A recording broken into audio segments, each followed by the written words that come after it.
Good to go? Great. Come in. Come in. Keep coming. Hello. You don't hear the microphone? I hear you. Do you hear me?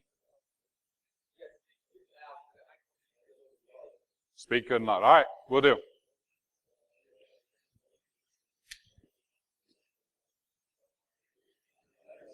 Can you guys grab the door back there? Whoa, now it's real loud. Oh! You can hear me great. All right, welcome to Circle City. This talk is food fight. This still seems really loud up here. Does it sound good back there? Good? All right, sweet. Okay, so this talk is food fight. What we're doing today is I want to share with you guys some lessons we've learned from the food industry. Over the past year, we went out and looked at 15 different food manufacturers, looking at their security posture. I'm going to walk you through what that looked like. I'm going to walk you through some of the security concerns that we identified. I'm going to give you some lessons that you can take away if you've got industrial controls in your environment or regardless of the type of technologies you're managing. My name is Wolfgang Goerlich. That's me, not the name, not the can of soda. I am with CBI, though. We are an IT security risk company up in Detroit. I also do the Converge conference and the B-Sides Detroit conference. And at CBI, I'm the director of strategy, and at CBI, in addition to being the director of strategy, I run a thing called the CBI Academy, which is our way of getting young people with a couple years in the field, right, into security, giving them a ramp up, giving them a head start. It's basically an apprenticeship program, a 2-year program. And the reason why I bring this up is a lot of this work was done by my Academy guys, so it's some fantastic work that I'm really excited to share with you guys. But long before that, long before the Academy, long before CBI, long before anything, there was a Texas Instrument. This is my first computer. I loved this freaking computer. It was great, and one reason it was great is because it was a computer. You could type anything. Anyone have one of these? You guys remember? It booted, thank you. You remember what it booted up into? Basic. It just booted up and it's like, type something, and I'm like, error, error, error. I'm like, this is great. This is computers. It prepared me well for security.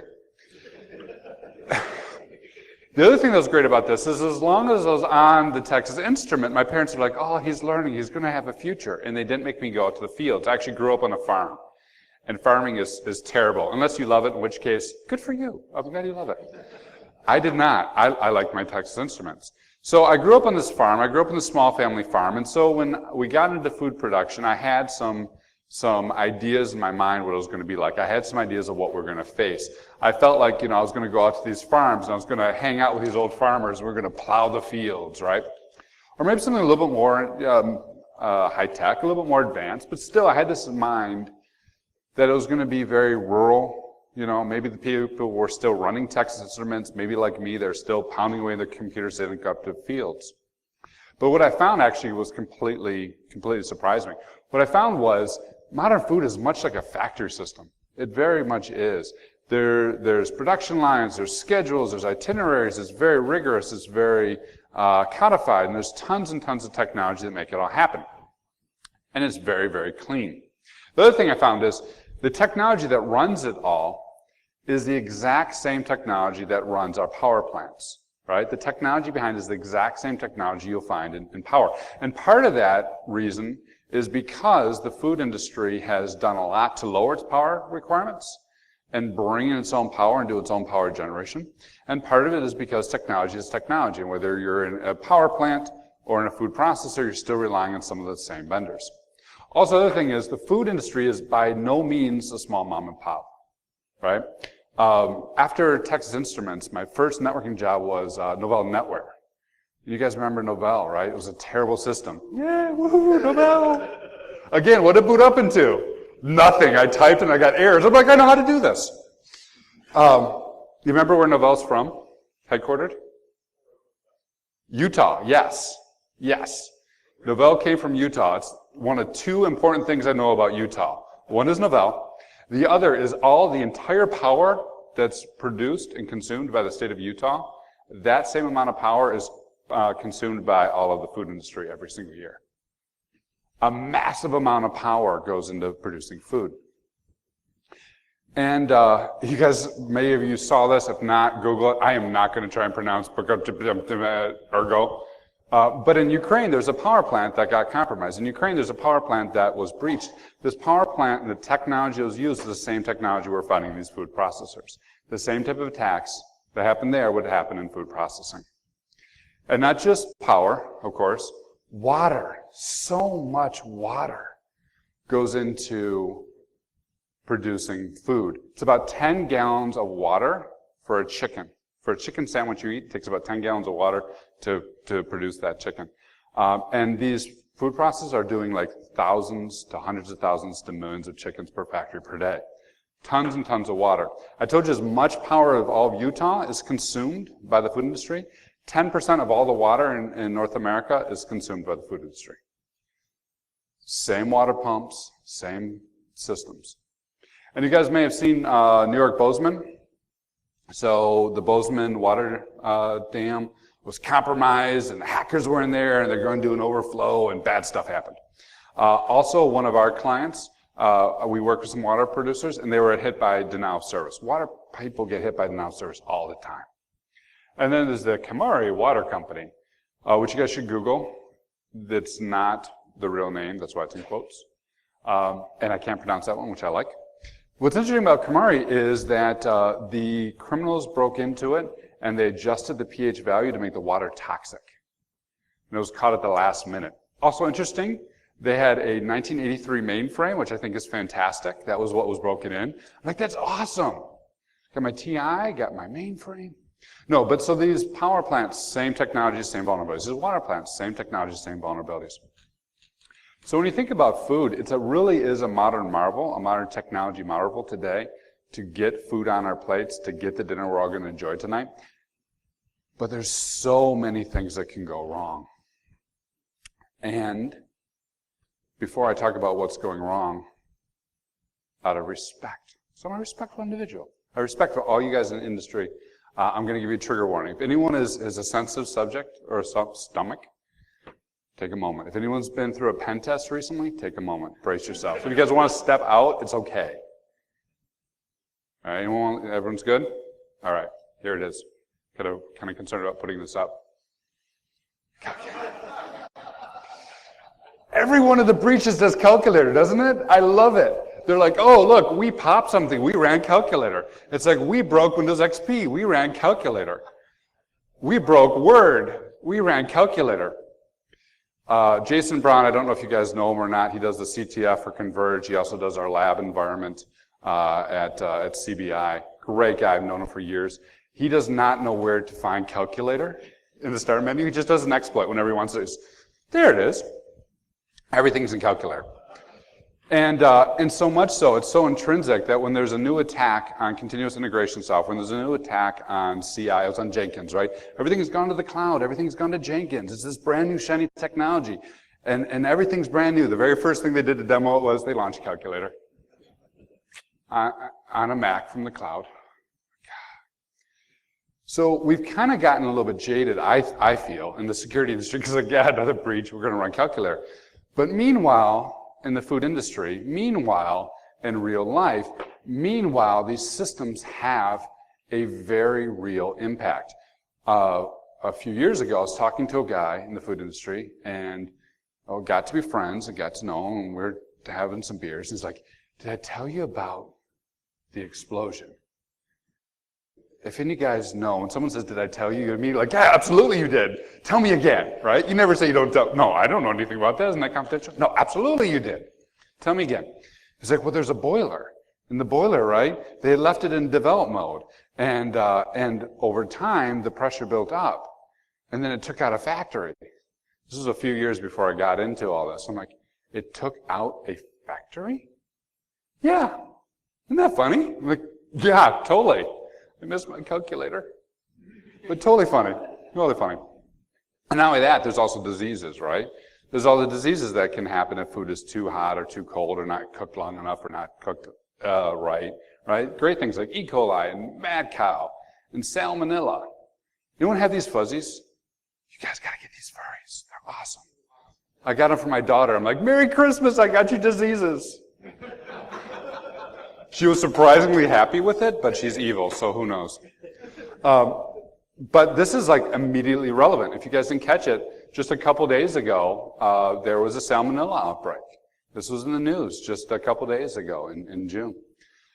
So in the real life, bad stuff happens. When these systems go offline, we're not talking about calculator. When these systems go offline or go askew, we're not talking about a little bit of data loss. We are talking about major explosions, diseases, and other side effects.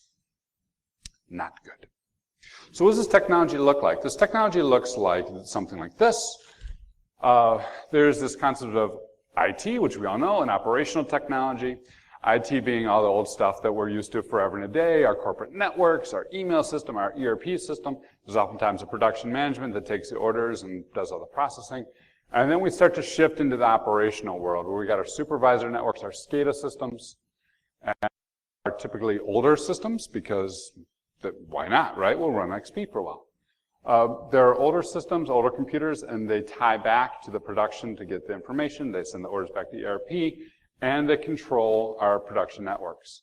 Things like the PLCs, the RTUs, the actual equipment that drives all the machinery that moves the chicken, moves the cow, moves the factory so we get our food, right? IT and OT. And for years, and as an industry, we've been very focused in IT. We're not very good at it, but we can tell you how to patch a server. We can tell you how to scan an ERP system. We can tell you that maybe you need a firewall over here, right? We've gotten very good at understanding the IT world, but the OT world is completely different. We don't have, as an industry, much institutional muscle about dealing with OT. We don't have, as an industry, much good connections and understanding of what that environment looks like. And it's completely different than what we're used to. For example, just look at, in terms of cost. You can build something for maybe $1,000, $10,000, or just spin it up in the cloud, no problem. If you bought it, you'll run it for a couple years. If it's in the cloud, you'll probably forget about it and run it for 20. By contrast, SCADA systems are very expensive. We're talking about millions of dollars worth of equipment, which is why they run it for 20 to 30 years. You buy these things, and you run them for a very, very long time to get your money back, which is how you end up with 1980s IBM mainframes running water plants. Also two different teams, IT and OT, right? So here's your operations guys, your manufacturing plant guys who are running this technology, and these guys do not talk the same lingo at all. You get them in the room and you're like, we need to do wireless security, says the IT guy. And the operations seems like, I'm doing wireless security. And the IT guy's like, no, you're not. And they're like, we totally are. And like, no, there's no way you are. And the IT guys, you are so full of it. We lock up those wireless scanners every single night. No one gets to them. I guess that's wireless security. Two different worlds, two different languages. There's so many arguments that come up just around language. And then it's things like scan and patch, right? There is no modern IT system that we can't scan today. There's no modern IT system that we can't patch today. Do not try and scan half these things. Every time we walk into one of these plants, there's someone who's like, you're not one of those guys, are you? And again, you never say yes to that. It's like, no, I'm not one of those guys. I know better. Yeah, I thought, I'm glad. Because the last time a guy came in saying he was security and was one of those guys, I'm like, I hate those guys. It's like, me too. And we bro fist. And they're like, he's like, he tried to scan my network. And I'm like, I hate people who scan your network. What happened?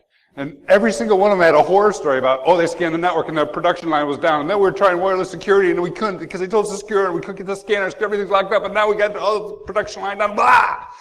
And you're like, calm down, I'm not one of those guys. But you can't scan these systems because they're 20, 30 years old. You can't send packets to them because the SCADA system is not designed for it. You can't patch them because we can't afford the downtime, and half the time the company that's written the software is out of business. It's an entirely different world. It's also entirely different vendors. Great people like Omron, right, Rockwell, HMS, and robotics companies, which I love. I love the fact there's robotics companies. When I first found out, I'm like, we're going to get to talk to robotics companies? Yeah, there's robots. I'm like, great, it'll be like, Terminator. And they didn't look like Terminator. I was kind of bummed. But, yeah, like Terminator's arm, but that's it. You just get the arm. It's like, that's not so scary. There's no metal skulls in food processing. Sorry. I was really bummed about that. But when I put this, I did an early draft talk of this in February. And this guy right here in gray, he's in gray for a reason. In February, when I did an early draft version of this talk, that robot had a overflow condition that was announced, and you could overflow it and you could control it. And it doesn't sound like much, but you've got people within range of this thing, and now you've got the ability to take it over, right? Move the cutting tools, disrupt the line, possibly damage people or disrupt life. Robots and vendors and things we don't normally look at. So it's not your typical farm. It's not your typical tech. And it's pretty cool, I think. It's exciting to me to get into this because a lot of it's old issues that we've solved in the past through IT, but a lot of it's brand new stuff that we haven't even thought about. So when we went ahead and started looking at these systems, we came up with a 6-point way to go about doing an assessment of a food processing plant. I'm going to talk about this 6-point way next, and we're going to tell you some of the things we found after doing this again and again and again and again, 15 times. The 6-point way was designed so that we could get a lot of insight into what they're having very quickly without taking a lot of time or a lot of cost. Because obviously if you'd spend like 2-3 years doing a factory, you could easily spend a decade doing a factory. And by that point in time, the technology is going to change and the risk is going to change. So I want to get in there and get some good insights. So the first point of the 6-point way, I want to give a shout out to Dr. Bersek for setting this up for me. Because nobody likes the governance guy. I love that. I love that that was in the keynote. I'm like, thank you, Dr. Bear, or the opening comments. But it starts with governance, right? It starts with the ability to have a common framework and be able to tie that common framework up. Thankfully, NIST exists, and thankfully there's governance people who are thankful that NIST exists. I'm the former, not the latter. But there's 53B for IT. We've all know, everyone uses 53B, everyone's like that, right? But there's also 82, and 82 is pretty good. 82 specifically talks about OT. 82 specifically lists the type of controls that you need for food processing. So we take a look at this environment, and we say, okay, we'll use 53 for the IT side, we'll use 82 for the ICS side, and we'll shrink 82 down to just the technology controls, because there's things like food safety and production, a whole bunch of stuff. But I just want to know the technology controls. So we start there so we have a unified framework. The next thing we do is we take a look at all this stuff. We start to pull it out and map it back to specific food processing systems. So it's one thing to say, you know, you got an Omron robotic arm, which is really cool, but there's a vulnerability in it, and you really should do something about it. And they're like, yeah, that's nice. You are one of those guys. I'm like, I'm not one of those guys. You sound like one of those guys. Okay, fine. Can you patch it? You are one of those guys. It's one thing to have those conversations. It's another thing to say, you know what? How important is your defeathering line to you?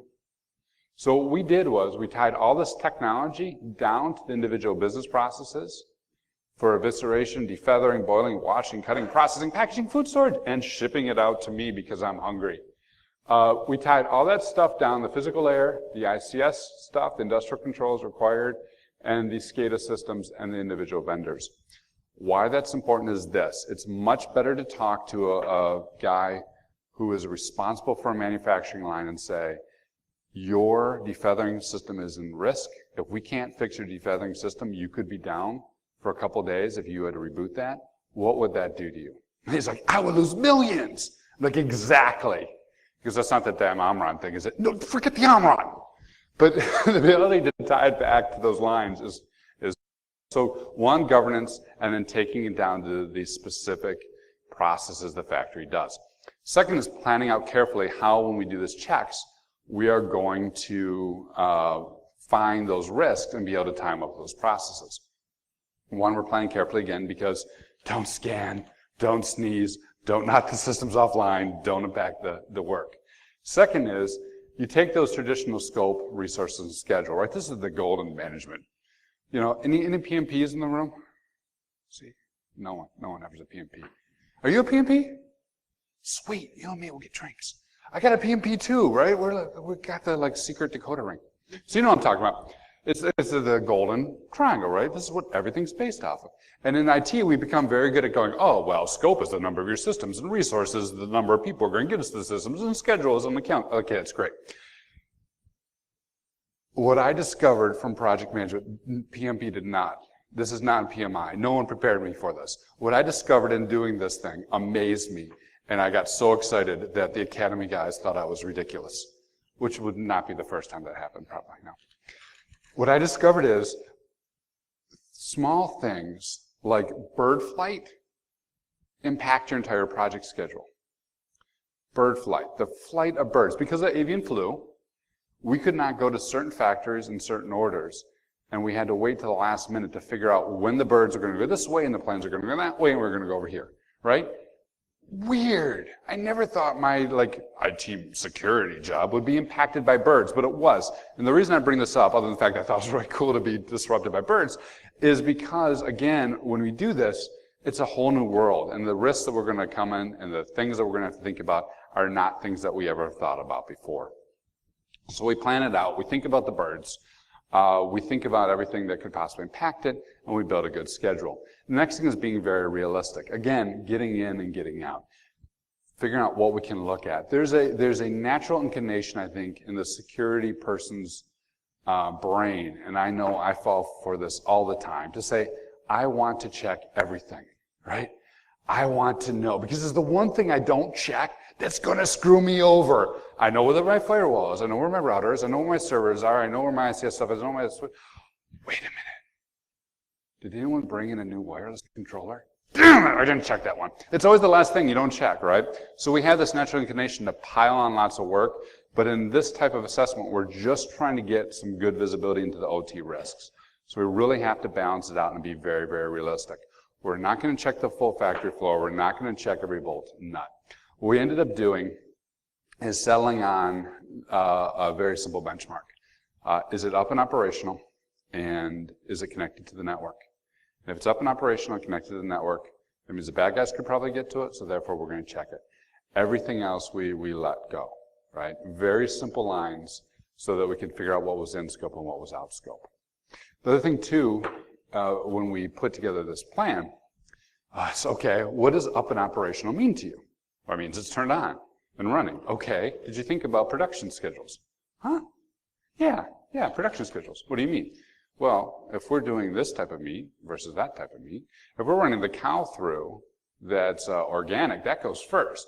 If we're running the other cow through that's not organic, that goes second. Those are two different machines. And oh, by the way, when we do the cleaning system, that's another one. And every third Thursday, we do this other process. So we ended up having to build a schedule to capture as much of those processes as possible to make sure that we could get the machines that were on and get the machines that were operating so we could check them.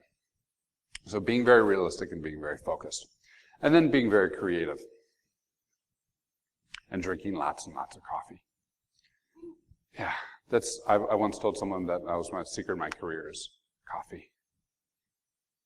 But when we think about the IT and the OT space, the way we ended up doing it is, obviously we got a network, and we got lots of communications. We've already talked about making sure that we get the times when the chicken's going through and the cow's going through and different organics and cleanings and everything, so the right machines are on at the right time. And all the while through it, there's tons and tons of communication going on, right?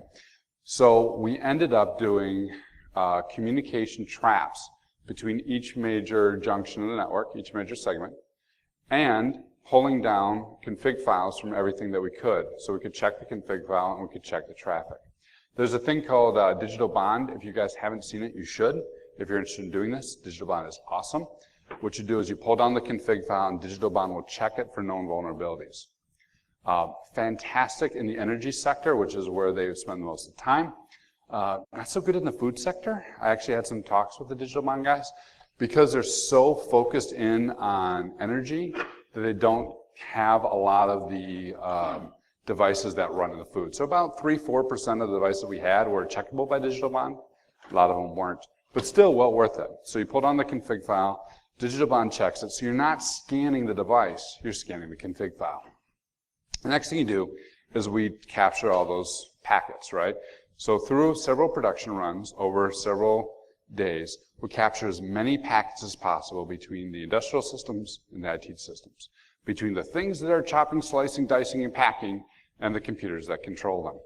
And then we run all those packets through an analyzer. Several ways to do this. This is called passive vulnerability analysis. Several tools to do this. We use Tenables, and Tenables look something like this. And it gives you some great insight, like, here's all your stuff. Here's the OSs we're running. Here's all the vulnerabilities, and everything's always bad. We know it's going to be bad, right? We know it's going to be bad. But you can drill into it, and you can start seeing things like, we found some Modbus. This is probably Siemens. We can go ahead and figure out what the devices are. We can figure out how many numbers of hops it is from different devices. And we can do lots of different analysis within that simply by capturing those packets. Again, making sure we're capturing those packets over a time frame where we get most of the devices. And then we can throw it all into a topology. Now, when we get to the key thing is, here again, is using the topology view to drive it back to the processes that really matter to the decision maker. Okay, what is defeathering? What is evisceration? How do we divide the right devices into the right systems so that we can report risk up accordingly? Those slide shots just came from Samurai STFU. One of my academy guys put them together for me. At this page of downloads, they have several PCAPs that you can analyze and actually look at these for yourself. So if you're curious, go to this page, download it. I think Tenable Passive Vulnerability Scan, I'm sure they have an NFR or a trial version. So you can do a lot of this work yourself and check it out and play with it. Also, Samurai STFU has tons and tons of resources for doing more of an active analysis, which at this point in time for this quick wins we didn't do, but you can definitely check that out as well. All right, so we scan the devices. We grab a bunch of packets. Now we have an idea of a whole bunch of things that, that we can check. Now we go to each one of the places and actually physically look at the devices. Is the device we thought what it really is? Is it in the place that it should be? What does our physical security look like? And oh, while we're doing this, let's also scan for some wireless networks and all that. So we fly in, we walk the plant floor, and we take all this information we found and map it back to what's really there. Another interesting thing, shoes are very important. I never thought shoes would be important either. Well, I mean, yeah, I figured I should have to wear shoes or flip-flops or something. But you have to wear those right kind of shoes in the factory, and you have to dispose of them when you're done, and all that has to go into project planning. Something I would have never thought about. So you walk the plant, you map everything out. And then you do what's called a paper vulnerability analysis. And when you do this paper vulnerability analysis, you stop for a minute and apologize to all the junior people on your team. My poor academy guys were great in helping me do this, because you got like 1,000,001 devices and versions and platforms. And this is where you run into a very, very sad quirk of the OT world. IT is phenomenal. When there's a vulnerability, we get what? We get a logo, sometimes a soundtrack, we get a Twitter page, a drink. Some of the vulnerabilities have drinks, yes. Thank you, Heartbleed. I mean, we get all this information. And a CVE database, which is kind of boring because it's only CVE, but you can go there and there's a whole record of everything that's vulnerable. None of this stuff exists in the OT world. So what you end up having to do is look at the device and pull up every single past release note on the damn device and start saying, okay, this release says it had this vulnerability, this release says it had this vulnerability, and aggregate all those things. There's a lot of manual work in this. And this is where most of the work went to, and this is also where most of the value went to. One of the things we're considering and hope to release is a version of CVE for this, right? An open community for this. At the moment, it's very difficult because a lot of these vendors also have you operating under NDA. So when you find a vulnerability, you can't necessarily go, oh yeah, there's a vulnerability in this device. Here's where it is. You can't publish that out at the moment. So we're working on that. All right, so you find all the devices with PCAPs, you look at their configs, and you go through years and years worth of release notes to aggregate all the vulnerabilities. And then we got to communicate it out, and then we got to take it up a layer to talk to layer A, talk to the people. And part of this is the easy stuff, and part of this is the hard stuff, right? Oh, so oftentimes we hear what? Oh, if only we had buy-in from the top, we get stuff done. If only we had buy-in from the top. And for a lot of these projects, we had buy-in from the top. They wanted us to come and they want us to check it. So that was easy. We can talk to the suits and say, here's what we found, and here's what we need to do. And they go, it's absolutely a risk. We need to address it, and everything was great. But the reality is, too, that a lot of these manufacturing places have a very unique culture, right? It did come from the farming world. It did come from the fields. It did come from the day and age of the rugged individual. And the people at the individual plants are still that rugged individual. They're going to do stuff their way. They're going to do stuff in their time. They're going to innovate, which is great. They're going to experiment, which is great. They're going to take responsibility, which is great. they might not necessarily follow the patching, which is not so great. Which is where you got to get to the silverback gorilla. I love the concept of the silverback gorilla. I use it a lot, and it was very useful in this. When I say silverback gorilla, I don't mean grape ape. Don't get distracted. Apparently, I'm supposed to give a shout out for the House of Grape Ape. Do that with what you will. But he probably is a good example of the silverback gorilla, right? The silverback gorilla is that quiet guy in the back that everyone is arguing throughout the meeting, and in the last 5 minutes he says something, and whatever he says is what everyone really does. All right? The silverback gorilla is the guy or girl who knows where all the skeletons are buried, and if you're friends with them, will tell you, and if not, they'll be like, yeah, we have no problems here. We pass all our audits. The silverback gorilla is the person who ultimately decides what's done. You can have all the buy-in you want at the top, but by the time it gets to the silverback gorilla, they're going to turn to their team and say, bullshit, we're doing it this way. And the team will follow that silverback gorilla. Every time you go into one of these plants, you got to find your silverback gorilla. Silverback gorilla hunting is a skill and an art in and of itself, and probably the most valuable one, because you find and you friend them, they're going to tell you what's wrong, and they're going to be on your side to help fix it, and you're going to be able to convince them how to do it. Why? Because we're talking about what really matters to them. All right? Parts of the plant that matters, we're not talking about patching systems and ripping out 20 years of technology. So we find the silverback gorillas. And those are also the guys who are great. Close the door. Yeah? What's up? Did you hear about? Absolutely, I heard about. Tell me more about that. Well, there's this one time. Was that you? Yeah, I fixed it, and here's how. And you know what? If everyone else did it my way, this won't be a problem. This should go in the report. Thanks so much. You want to get coffee? And you bro fest, and life is good. I love the silverback gorillas. But if you don't find the silverback gorillas, it doesn't work that way, right? If you don't find those people and get the buy-in from the top and the bottom, things happen. And surprise, those things are not usually the things you want to have happen. This is the number one thing that is an indicator to you that you have not found your silverback gorilla, and it is the following phrase. We've always done it that way. Why should we change it, Wolf? The plant's been working for 10 years just fine, Wolf. Why should we change that? We've always done it that way. Okay. That's a sign that you need to find your silverback gorilla. All right, so that's the people side of it. Once you get your plan, we need to simplify this. When we first started off with our first assessment, it was a 2 to 3 week thing. By the time we got done, we could fly on a Monday, we could fly out on a Friday. We got very, very quick at doing this. Simplification is something that so oftentimes security we don't think about. We got the answer, we're done. Okay, yeah. But it's usually the answer after the answer after the answer that's the right way, right? After you figured out, done it, and improved, and done it, and improved, and simplified, and got rid of everything extraneous, that's what works real well. And it wasn't until the first few of them they were like, oh yeah, here's how we can aggregate things out of the release notes quicker. Here's how we can get the packets in faster. Here's how we can run that passive vulnerability analysis smoother, right? Every single step of these times, every time you do something 1, 2, 3, 4 times, take a moment and say, okay, how can we make this simpler and cut something out of the last one? And then you've got a good process for inventorying. Then you've got a good way for checking out what you have and finding the vulnerabilities. Before I go forward and tell you what we found, does anyone have any questions on everything I just talked about? While we stare at the creepy looking cat. Yeah, hit me up. What are some of the techniques you found for gorilla hunting? The question is, what are the technique you found for gorilla hunting? What is the best way you found for gorilla hunting? Bananas.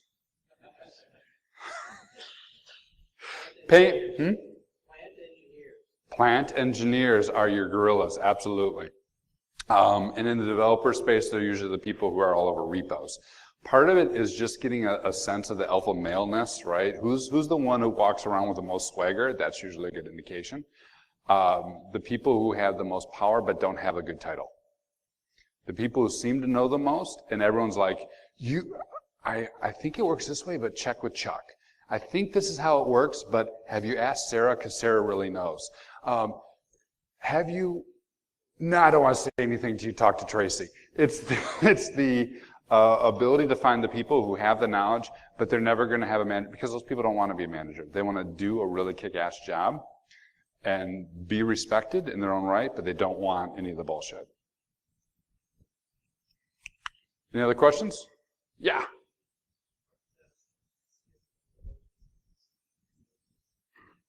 Some ICS vulnerabilities are in the CVE database, yes.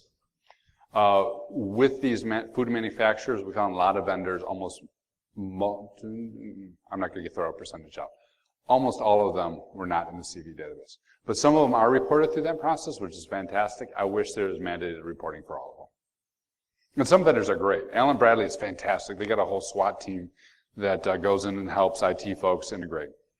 But a lot of vendors aren't. And again, a lot of these companies too, there's a system, and what the system is, okay, the chicken comes in, I love this, it's called PAWS, right? Chicken feet. People eat chicken feet? I don't eat chicken feet. Anyone here? No?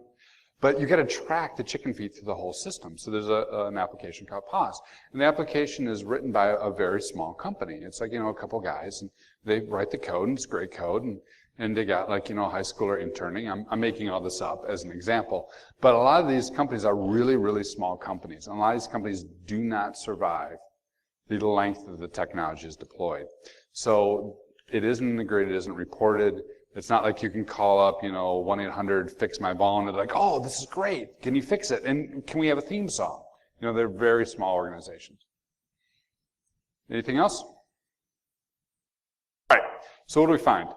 We expected asset inventories to be something that they would have. I would file this under naivete. It was not the case.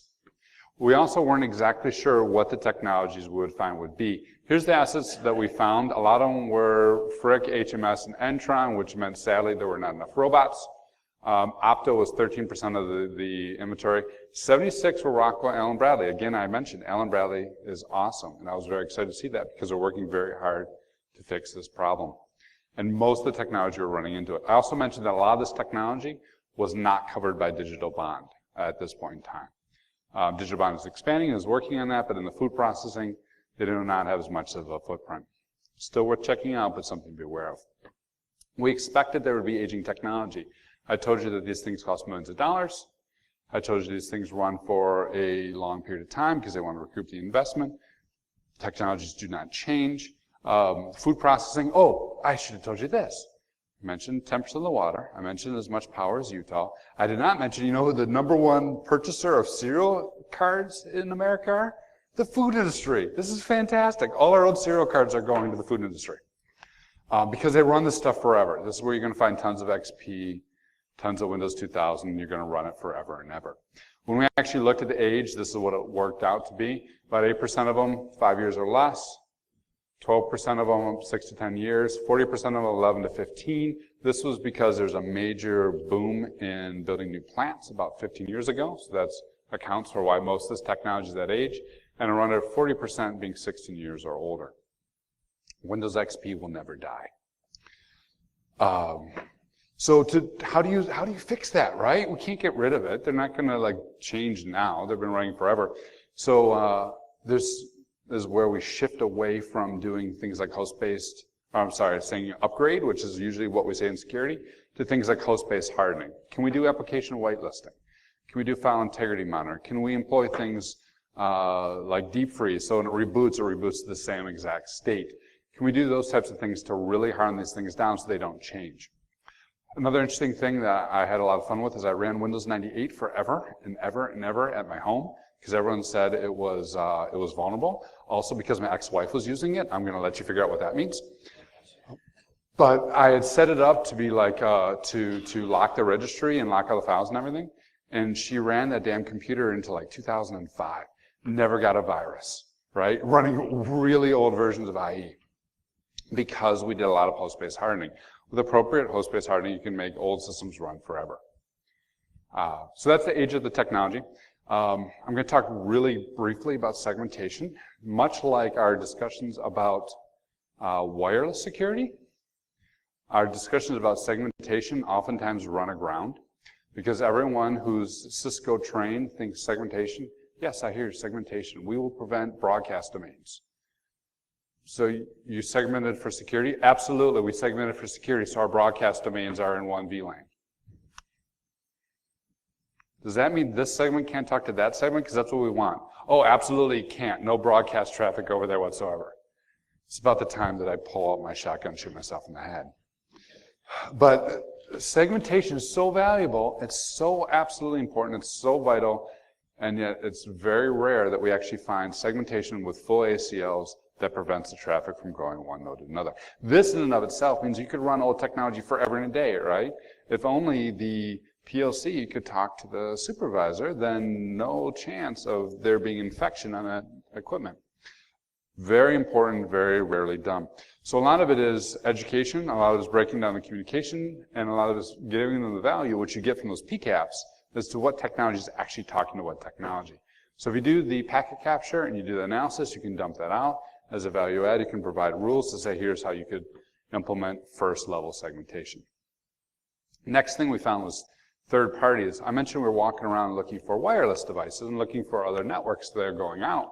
And oftentimes we would find them. Brand new egress points, brand new wireless points, which is fantastic. What had happened was a vendor, wanted to bring in their stuff. Maybe it's a cafeteria, maybe it's a vending machine.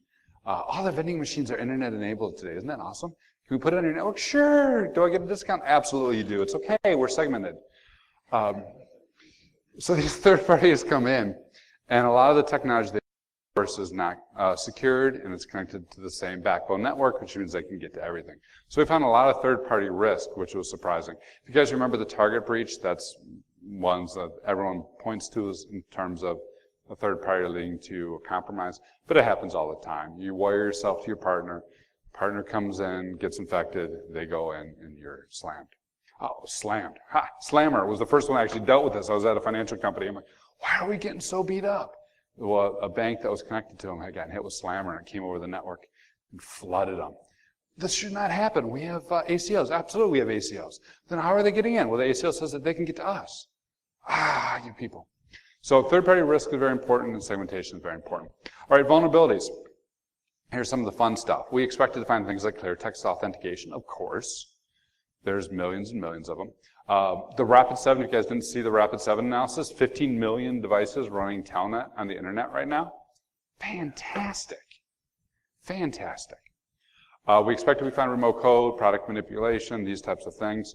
It broke out something like this. Very little SQL injection, which you figure, older technology. Very little cross-site scripting, which you figure, older technology. These are only in the web systems. A little bit of remote access, a little bit of this. Denial of service, 10% of the devices. Again, don't scan, ever. Because 1 in 10 device, you'll do a denial of service and take a factory off. Lots of plain text passwords, which is not a problem because no attacker in their right mind would try and sniff packets when the passwords are password. And summer 2010. But lots of plain text passwords and tons of vulnerabilities that allow for product manipulation. So again, don't scan it. 1 in 10 have a DOS. And everyone's got plain text passwords. So when we talk about shining the light on operational risks, this is where we started to get a lot of good information and a lot of good intel and had to dovetail it back to that governance and dovetail it back to the business process so we could report it back. This is where we took all that information after we did the analysis and crunched the numbers and integrated it back with their IT security programs. This is where we were able to say, okay, here's a couple risks that you have in boiling wash and cutting processing, and we actually risk ranked all these, which if you're not in food processing, look at your own business processes. I'd highly recommend it. It's a good way to communicate risk, and tied it all back to governance. Oh, governance. Via NIST and said, seriously, I love doing presentations. We're like, if you refer to section 553 and 555 through 557, we'll see you have a 16-point, But you can do that, and that's important in terms of overall managing the risk. All right, so I'm down to the last few minutes. I'm going to wrap up food fight. Food's a modern marvel, right? Energy, water, production lines, all the same things we find everywhere, all the same technology, and they run it forever. And it gets food on the table, and I'd argue nothing is more personal than securing our food supply. Now, a lot of times when I give this talk, people are like, wait, is my food supply at risk? No, our food supply is not the risk. We've got, in North America, one of the healthiest, safest food sources in the country. And I say that after saying, salmonella happened last week, surprise. But we have a very safe food supply. And it's not because the technology at the moment is secure. It's because of what we've done on the health and safety side, right? All because of the FDA. Do you guys know how the FDA was brought about? By Upton St. Clair, The Jungle. Upton St. Clair writes this novel. It's about people who are working in food processing, their struggles, their life. And it was very realistic. And it kicked off this whole firestorm of controversy that led to the development of FDA. Fun fact, Sinclair was pissed off to the day he died, saying, "No one even read my book." Well, yeah, okay, fine. But he told a really good story, and he got some action. The FDA is protecting our food supply ever since. We need, in a very real way, to start doing the same with our operational technology. We need, in a very real way, to start looking at operational technology. Because while nothing is as personal as food, nothing is more fundamental than securing our operational technology. Every single organization, industry is relying on it in some way, shape, or form. And a lot of it's the same, and a lot of it has the same risks. And a lot of it can be analyzed using packet captures, walking around and reading documentation, and hunting your gorillas.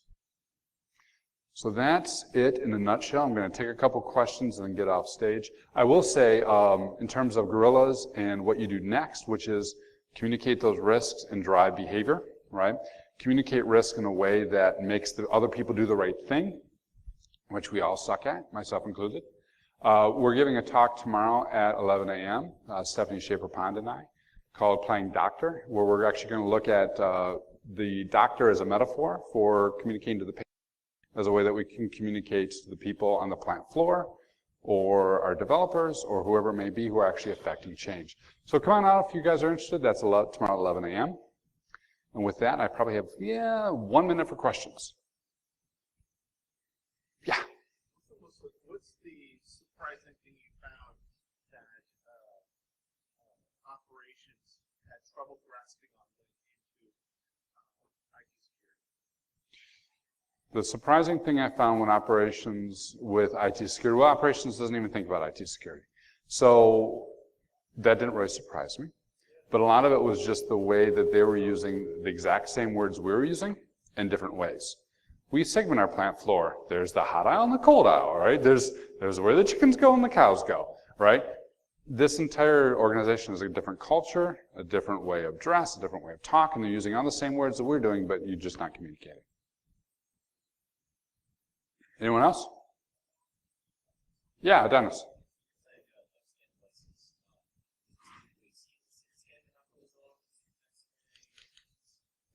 Usually it's TCP Connect scanning, and it's aggressive scanning, and also not necessarily like an Nmap scan. Usually it doesn't cause trouble unless you're doing like Christmas tree, in which case, why are you? Yeah, right.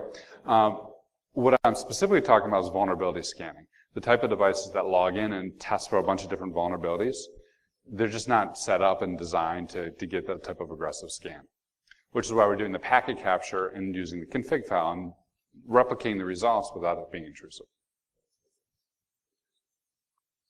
Yep, more on the app layer than on the IP layer. Time for one more. Yeah.